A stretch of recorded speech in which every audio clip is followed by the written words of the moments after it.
Hello guys, welcome to 5th generation Bishop and welcome to another unboxing and testing po. Shoutout po kay Sir Adi. Okay, so ngayon meron tayo ditong Crossman AK-1 airgun rifle ROF 1,400 rounds per minute, velocity up to 430 feet per second po.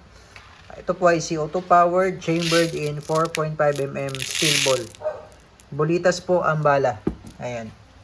Yan po yung ating bala na 4.5mm. Ito po magnet. Yan po yung kanyang bala. Yung hangin naman po ay CO2. Balin dalawang CO2 po ang nilalagay natin sa magazine. Pero po pwede naman pong isa lang. Yan. Ito yung kanyang hangin or cartridge. Yan. Naka-rail system. Tapos meron siyang adjustable iron sight front. Fixed rear pala. Adjustable rear sight. Fixed front sight. Then may kasama siyang speed loader or BB loader. Drop down magazine 30 rounder. AK-1 mag. Ayan, foldable buttstock. Ito yung switch for full auto. Ayan yung safety. Ito yung safety. Ito naman po yung full auto. Full auto sa gitna. Then semi-auto sa baba. Ayan yung switch niya. Okay. AK-1, Crossman AK-1 rifle, airgun pistol, airgun rifle, CO2 powered. Okay, testing tayo.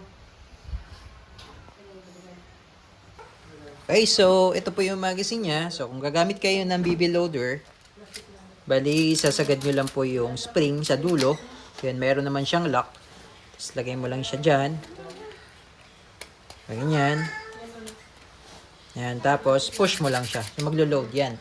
Hindi ako sanay sa speed loader kasi, so mano-mano ako. Ito yung bala niya, 4.5mm, bulitas po yan. Load mo lang siya dyan. At papasok na yung bala dyan.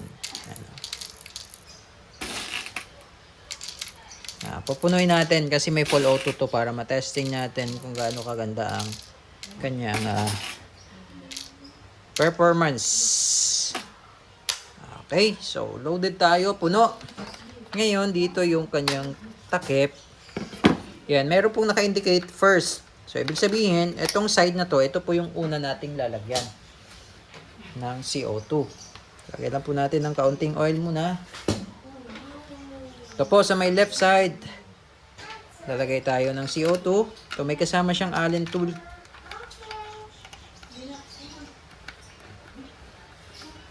Kung gusto nyo namang isa lang, pwede naman po. Dito lang sa may left side kayo maglalagay.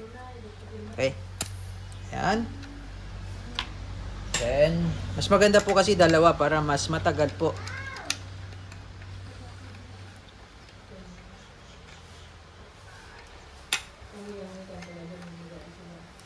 Two. Okay, then, pwede nyo po ilagay lang dyan yung Allen.